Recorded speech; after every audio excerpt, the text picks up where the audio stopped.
So students, we are starting with ray optics. Ray optics में we study about mirrors, that is reflection. Then we have refraction, and refraction we study on plane surfaces,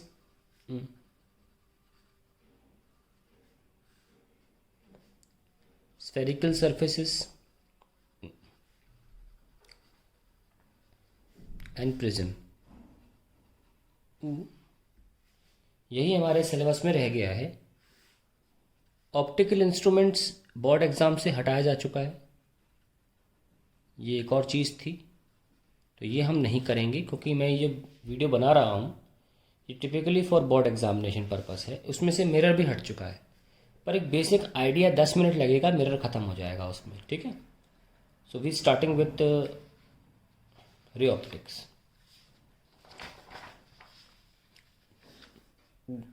Reflection. It is a phenomena in which light, when falls on the reflecting surface, when falls on reflecting surfaces, bounces off of following laws of reflection.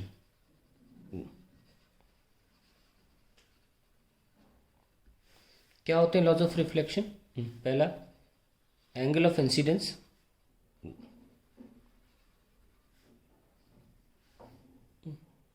Is equals to angle of reflection. और दूसरा,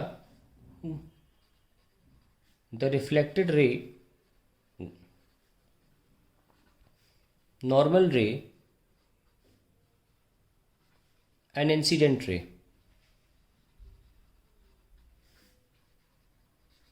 all three lie in the same plane. इसको समझा देता हूँ. कई books इसको समझाती नहीं है इस चीज़ को, और ये रिफ्रैक्शन में भी सेम एप्लीकेबल होगा. सपोज ये हमारा क्लास लैब है, तो ये अगर नॉर्मल रे है तो ये आती है हमारी इंसिडेंट रे. मैं यहाँ पे चलिए सिल्वरिंग कर देता हूँ क्योंकि मैंने ग्लास लैब बोल दिया तो ये रिफ्रैक्शन हो जाएगा. मैं सिल्वरिंग कर दी तो ये शीशा बन गया है, और ये आपका चला गया रिफ्लेक्टेड रे. तो आप देख सकते हैं इसी प्लेन में, इसी एक प्लेन में तीनों रे एग्जिस्ट करती हैं, incident ray, reflected ray and normal रे. तो ये इसका मतलब होता है. मतलब ऐसा नहीं हो सकता कि आप ऐसे लाइट फेंकें, नॉर्मल रे हो और लाइट वहाँ चली जाए. ऐसा नहीं. मतलब ये कहने का मतलब है माइनस के एक्सेस है. ठीक है. पीछे चली जाए ऐसा पॉसिबल नहीं है. वो रहेगी इसी प्लेन में जिस प्लेन में लाइट है. तीनों रे होनी चाहिए. तो ये हमारा लॉ ऑफ रिफ्लेक्शन है. अब जल्दी से देख लेते हैं. Reflection at plane surfaces. ये मान लीजिए प्लेन सरफेस है और ये मान लीजिए कोई बच्चा खड़ा हुआ है. कैसे होता है? एक रे तो हम सीधी यूज़ करते हैं 90 डिग्री पर टू द सरफेस, एंड इसका एंगल ऑफ इंसिडेंस जो है वो नॉर्मल रे का 0 डिग्री होता है, क्योंकि हम नॉर्मल रे से ही एंगल ऑफ इंसिडेंस नापते हैं. तो ये बाउंस ऑफ हो जाएगी और उसी एंगल पर एंगल ऑफ रिफ्लेक्शन जो है 0 मिलेगा. और फिर उसके बाद थोड़ा यहाँ बना लेते हैं क्योंकि ये जगह ने भर दी है, फिर से बना लेते हैं. तो ये आई और ये बाउंस ऑफ को चली गई. और इसके अलावा कोई भी रे आप इस्तेमाल कर लीजिए, angle of incidence, angle of reflection follow होगा. और कैसे भी दोनों का रेस का मिलना ज़रूरी है, चाहे वो एक्चुअली मीट करें, अगर नहीं कर रहे हैं तो पीछे जाके मीट करा लीजिए. तो ये इसके सर के बाल बन गए अगर बालों से लाइट निकली है तो. ठीक है. तो इस तरीके से पूरा शरीर बन जाएगा और ऐसे रिफ्लेक्शन से इमेज बनती है. खास बात ये होती है कि उनका ऑब्जेक्ट डिस्टेंस और इमेज डिस्टेंस सेम रहता है. ओके. और लगे हाथ आप फॉर्मूला भी लगा सकते हैं इस तरीके से.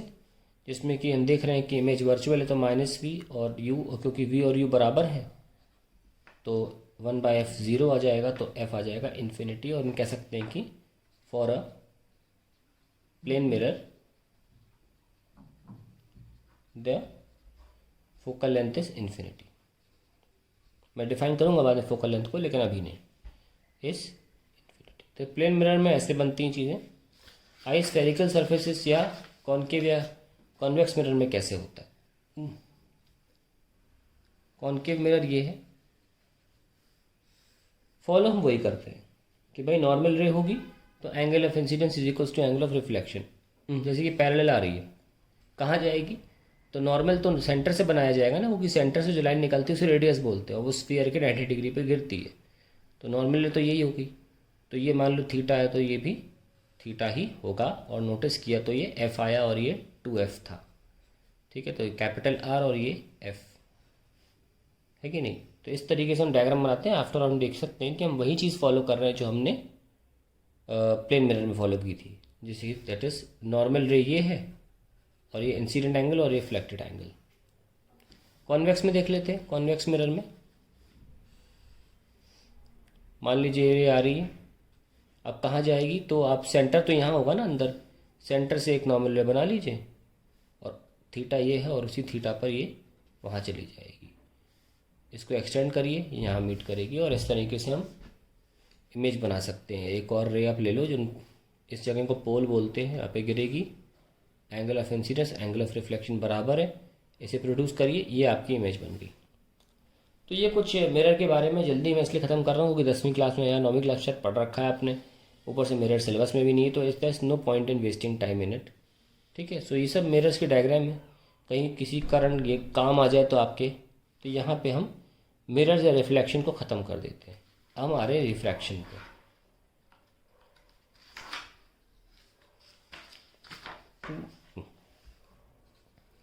Refraction,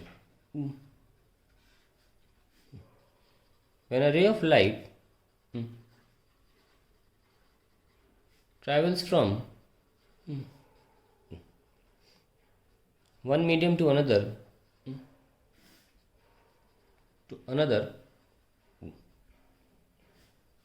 it gets deviated from its path. This process of deviation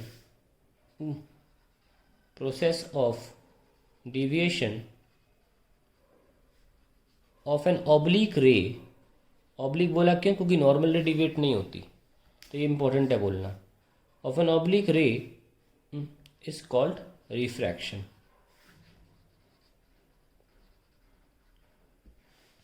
Now what is the cause of refraction?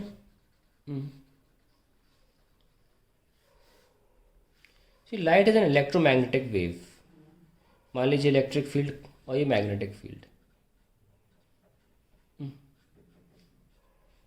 Light is an electromagnetic wave, ये इलेक्ट्रिक फील्ड है ऊपर नीचे और मैग्नेटिक फील्ड यहाँ मान ली। इसमें जो इलेक्ट्रिक और मैग्नेटिक फील्ड हैं, electric E vector electric field और मैग्नेटिक फील्ड बी वेक्टर, इसमें जो इलेक्ट्रिक फील्ड है, it is the electric field which is responsible for viewing the light.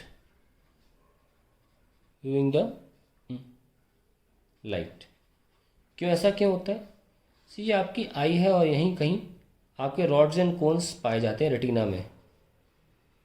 Rods and cons, हो सकता है गलत बना दिए जो पोजीशन, तब बायो तो मेरा स्ट्रांग है नहीं, पर ये बताएगी rods and cones are in retina. और रॉड्स एंड कोन्स क्या होते हैं? ये चार्जेस से बनते हैं। और हमको पता है कि अगर मैग्नेटिक फील्ड इलेक्ट्रिक फील्ड की बात की जाए तो फोर्स ऑन इलेक्ट्रिक फील्ड होता है Q इंटू ई, और force on magnetic of charge in magnetic field होता है QVB। सो यहाँ पे देख सकते हैं कि चार्ज पे फोर्स मैग्नेटिक फील्ड में तब लगेगा जब चार्ज मूव कर रहा हो, पर इलेक्ट्रिक फील्ड में चार्ज को मूव करने की जरूरत नहीं है, वैसे भी मूव कर जाता है। तो यहाँ जो चार्जेस है रॉड्स एंड कोन्स में, वो इलेक्ट्रिक फील्ड्स की वजह से फोर्स महसूस करते हैं, स्टिमुलेट होते हैं। वो स्टिमुलेशन ब्रेन को जाता है और ब्रेन हमें देखने पर मजबूर करता है। इसलिए मैग्नेटिक फील्ड की वजह से हम नहीं देखते, हम देखते हैं इलेक्ट्रिक फील्ड की वजह से। तो इलेक्ट्रिक फील्ड हमारे रॉड्स एंड कोर्ड्स को स्टिमुलेट करती है, सिग्नल जाता है, तब हम देख पाते हैं। तो कारण है इलेक्ट्रिक फील्ड के होने की वजह से लाइट का एक इंग्रेडिएंट, जिसकी वजह से हम उसे देख पा रहे हैं। अब बात हो रही कॉज की। यही इलेक्ट्रिक फील्ड जो है, इलेक्ट्रिक फील्ड जब किसी मटेरियल में एंटर करती है, तो वो जो मटेरियल होता है, जैसे कि ग्लास हो गया, वाटर हो गया, एटसेट्रा, जो भी ट्रांसपेरेंट मीडियम है, they all have a dielectric constant. Dielectric constant, हमको इतना पता है कि डाइलेक्ट्रिक कांस्टेंट के अंदर इलेक्ट्रिक फील्ड डिक्रीज हो जाती है। हमने इलेक्ट्रोस्टैट्स में पढ़ा था, ये दिखाता हूँ कैसे। सपोज ये हमारी प्लस और माइनस प्लेट है और हमने इसके बीच में डाइलेक्ट्रिक मटेरियल डाल दिया, तो क्या होता है, इस प्लस को देख के एटम्स इलोंगेट हो जाते हैं, माइनस माइनस माइनस ऐसे थोड़े से इलोंगेट हो जाते हैं, और यहाँ प्लस, ऐसे यहाँ माइनस प्लस हो जाता है।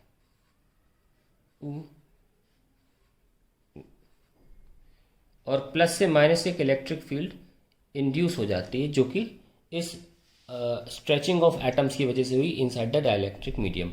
और इस प्रोसेस को पोलराइजेशन भी बोला जाता है। तो पोलराइजेशन की वजह से डाइलेक्ट्रिक में एक विपरीत दिशा में, क्योंकि बाहर से इलेक्ट्रिक फील्ड तो ऐसे आ रही है, पर विपरीत दिशा में पोलराइजेशन की वजह से इलेक्ट्रिक फील्ड डेवलप हो जाती है, और नेट इलेक्ट्रिक फील्ड जो होती है वो रिड्यूस हो जाती है, E naught minus E i, where i is the induce electric field.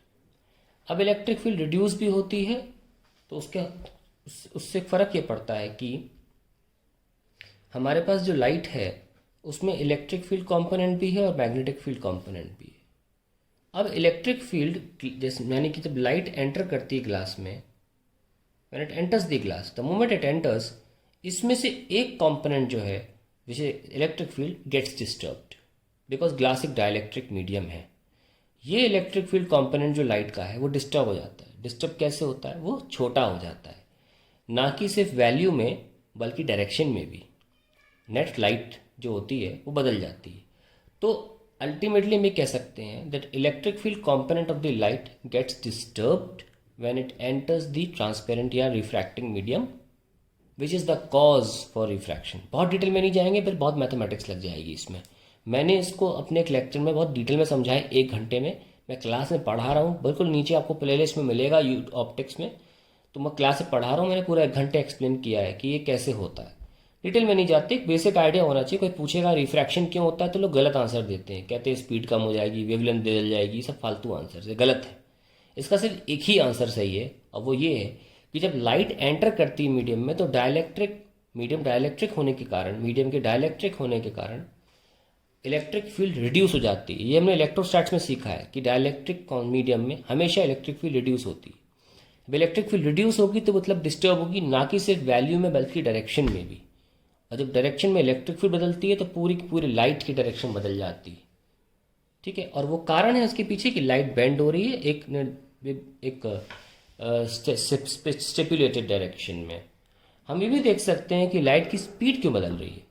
देखिए, इस लाइट की स्पीड जो है उसका फॉर्मूला होता है electric field upon magnetic field. Problem तो आपकी सॉल्व हो गई। तो स्पीड E/B है, और E जब रिड्यूस हो रही है तो obviously electric field vector reduce हो रहा है, मैग्नेटिक फील्ड वेक्टर कुछ भी नहीं हो रहा, उसको कोई फर्क नहीं पड़ता, तो स्पीड भी तो रिड्यूस होगी। And that is the reason we get a reduction in the speed of light as well. So in short we can write what is the cause of refraction. अगर किसी को एक कॉम्प्लेक्स समझ में नहीं आई, जाके उस वीडियो को सर्च करिए, मिल जाएगा आपको। लेकिन अगर नहीं भी मिलता है तो मैं आपको एक सिंपल सा यहाँ पे 2 शब्दों में लिख देता हूँ। Cause of refraction, when light enters a refracting medium, its electric field component is reduced, due to which the net direction and speed of light changes. Light changes. ठीक है। अगर आपको बहुत डिटेल में चाहिए तो कोई रेफरेंस देता हूँ, डॉक्टर लिंकन का एक वीडियो लिखें। डॉक्टर लिंकन, क्या बोला मैंने, ये एक बहुत बड़े साइंटिस्ट हैं, डॉक्टर लिंकन।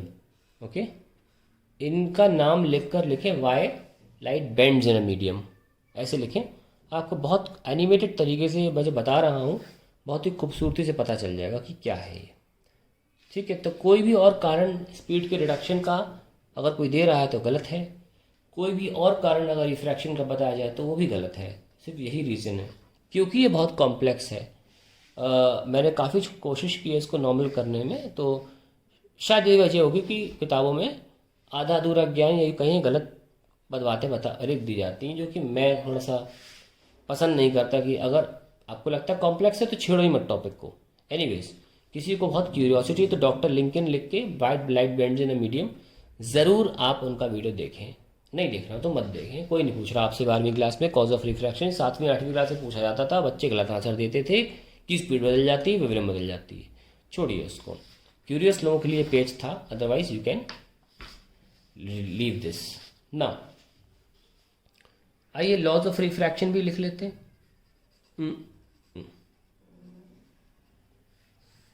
क्या है law of refraction?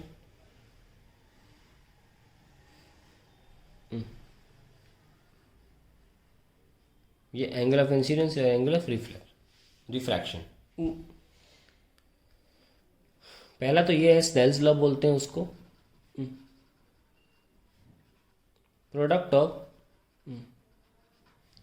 refractive index of the medium, index of medium and angle of light with normal in that medium, and sine of angle of light,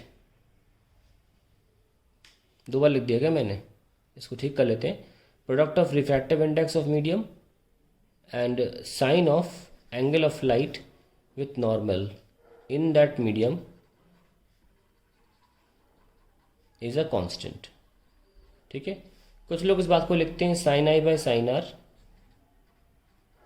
is mu, कुछ लोग ऐसे भी लिखते हैं, पर एक्चुअली में स्नेल ने इस तरीके से अपनी थ्योरम को बोला था, जो भी था लॉ को बोला था। कहने का मतलब क्या, मैंने क्या लिखा, product of refractive index of medium, मान लीजिए यहाँ का 1 है और यहाँ का 2 है, तो product of refractive index of medium mu 1 and sine of the angle of light with normal in that medium, यानी कि साइन आई, ये कांस्टेंट है। क्यों? क्योंकि यहाँ के बराबर भी होगा म्यू 2 इंटू साइन आर, ऐसे चलता रहेगा। अगर 10 मीडियम भी रख दूंगा तो चलता रहेगा, mu 3 sine r 2, mu 4 sine r 3 and so on, चलता रहेगा। हम तो अगर 2 मीडियम के बारे में मोस्टली बात करते हैं, तो अब यहाँ पे आ सकते हैं mu 1 sine i is equals to mu 2 sine r. ये हमारा स्नेल्स लॉ हो गया। So we can simply write sine i by sine r is equals to mu 2 by mu 1, और ये इसको बोलते हैं स्नेल्स लॉ। और कई बार म्यू 2 बाय 1 को बोलते हैं refractive index of 2 with respect to 1। क्या बोला मैंने? Refractive index of medium 2 with respect to medium 1, ये हम बोलते हैं, और लिखते भी ऐसे हैं इसको, म्यू 2 बाय म्यू 1 को लिखते हैं वैसे mu 2 by 1, that is Snell's law. और दूसरा लॉ जो वही होता है जो हमने बताया भी था, that incident ray, normal ray and refracted ray all lie in the same plane. Now let's start the new topic in refraction, that is normal shift.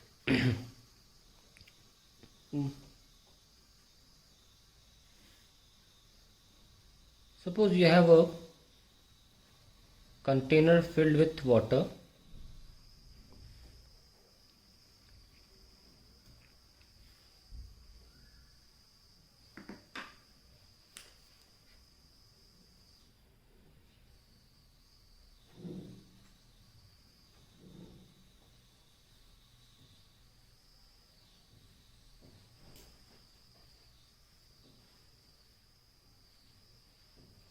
मान लीजिए यहाँ बॉटम पे एक ऑब्जेक्ट रखा हुआ है, तो इस डेप्थ को हम बोलते हैं रियल डेप्थ। ओके,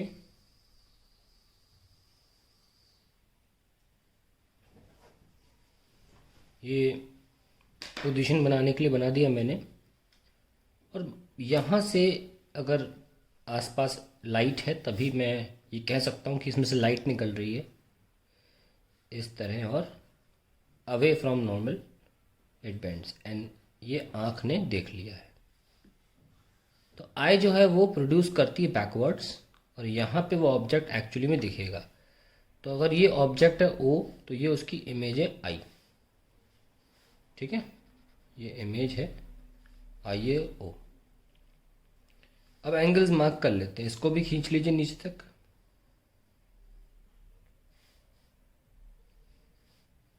ये एंगल ऑफ इंसिडेंस है, ये बाहर एंगल ऑफ रिफ्रैक्शन है। अब देख सकते हैं दो लाइंस आपस में पैरेलल हैं, तो ये और ये एंगल भी आर हो गया। अब ज़रा इस रेक्टेंगल को बंद कर लें और नाम लिख लें इसका A B C and D. Okay, अब इसमें स्नेल्स लॉ लगाते हैं। पानी का μ2 और ये μ1, क्या है Snell's law? μ2 sin i, refractive index of the medium into sin of the angle in that with the normal in that medium, ये स्नेल्स लॉ था ना, sin r। So we have sin i upon sin r is equals to μ1 by μ2। तो μ2 by μ1 नीचे ले आओ और ultimately 1 by μ लिख लो इसको। ये तो हो गया। अब हम इस ट्रायंगल का इस्तेमाल करेंगे, ये वाला डी बी सी और आई ए बी, दो ट्रायंगल्स का इस्तेमाल करेंगे और sine i by sine r solve करेंगे।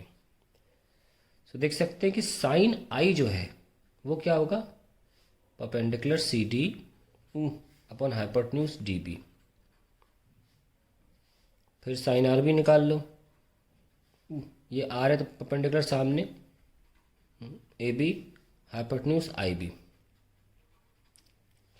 यह हमने आई मेंशन किया हुआ है ना, आई बी। अब डिवीजन करो, sine i by sine r is equals to C D upon D B, और डिवीजन में मल्टीप्लाई कर सकते हो तो आई बी ऊपर आ जाएगा, नॉट अ बिग डील। और A B, now A B और C D sides of rectangle है, बराबर है तो cancel, and we have I B upon D B. अब हमारे सिलेबस में यूँ कहिए, आसान भाषा में कहूँ तो नॉर्मली बोला जाता है कि आँख इतनी दूर नहीं है, हम बहुत ही ऑब्जेक्ट के बिल्कुल आसपास ही आय को रखे हैं। यानी कि अगर ये नॉर्मल, अगर आय यहाँ रखी जाती बिल्कुल, तो उसको बोलते हैं नॉर्मल व्यूइंग। अगर आय यहाँ पर है तो we call it normal viewing. थोड़ी सी भी अगर कोने में हो तो हम बोलते हैं नियर नॉर्मल व्यूइंग। ठीक है, अगर थोड़ी सी होती तो लाइट यहाँ से गुजरती, ऐसे में बी सी जो था वो यहाँ बनाते हैं हम, और ऐसे में ए डी और बी सी बहुत पास की लाइंस होती, कर वही रहे हैं हम। तो लिखते क्या है? For near normal viewing. हम दूर का नहीं लिखते कभी भी, दूर का लिखोगे तो फिर आई बी बाई डी बी निकालना पड़ेगा, है ना, आई बी और प्रॉपरली डी बी निकालना पड़ेगा। डेरिवेशन में कुछ अजम्पशंस लेते हैं कि हम बहुत पास से देख रहे हैं, तो नियर नॉर्मल व्यूइंग में ये ए बी और बी सी इतनी पास आ जाएंगी कि टेढ़ी लाइन सीधी लाइन के बराबर ही अज्यूम की जा सकती है। यानी कि हम ये कह सकते हैं कि आई बी जो है टेढ़ी लाइन, वो अपने कॉरेस्पॉन्डिंग सीधी लाइन के बराबर ले सकते हो, यानी कि आई ए के बराबर, जो कि एक्चुअली में अपेरेंट डेप्थ है ना, अपेरेंट डेप्थ है वो। तो सिमिलरली डी बी की बात करें तो डी बी भी क्या है? ये डी है और ये बी है, ये भी टेढ़ी लाइन है। ये लाइंस बहुत पास हों तो डी बी और डी ए ऑलमोस्ट सेम होंगे। So D B almost equals to D A, हम इसे बोलते हैं रियल डेप्थ। बस तो आ गया हमारा। हम साइन आई, इसको ऑलमोस्ट माना है तो ऐसा साइन माना है, इक्वल ना लिखें, ठीक है, ऑलमोस्ट है। So we have sine i by sine r is equals to I B, जिसको हम आई ए लिख रहे हैं, अपॉन डी बी जिसको हम डी ए लिख रहे हैं अब। तो यानी कि क्या हो गया, apparent depth by real depth which is equals to 1/μ। So finally we have the formula apparent depth is equals to real depth divided by mu, a very important formula। तो ये हमारा नॉर्मल शिफ्ट हो गया। इस पर कुछ काम कर लेते हैं।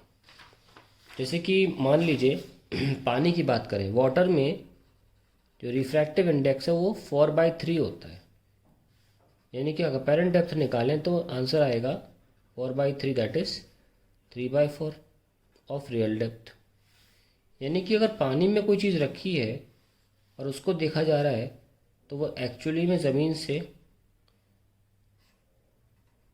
3/4 की नीचाई या 1/4 की ऊंचाई पर मिलेगी, क्योंकि हम अपेरेंट डेप्थ तो ऊपर से नापते हैं ना, तो ऊपर से 3/4 ऑफ रियल डेप्थ है। इसका मतलब सिंपली ये होता है कि when an object is kept, ये ऑब्जेक्ट है ना, object is put in water then the image shifts by 25%। Okay, ये बहुत इंपॉर्टेंट बात है, क्योंकि देखो 3/4 डेप्थ दिखानी है और 1/4 हटानी है, तो इसको 25% बोलते हैं ना। तो ये इसका आंसर है। तो हमारे पास नॉर्मल शिफ्ट तो क्लियर हो गया। Let's go for now lateral displacement. जब छोटी क्लास की चीज़ें कभी कभी क्वेश्चन आ जाता है। Let us see what is lateral displacement.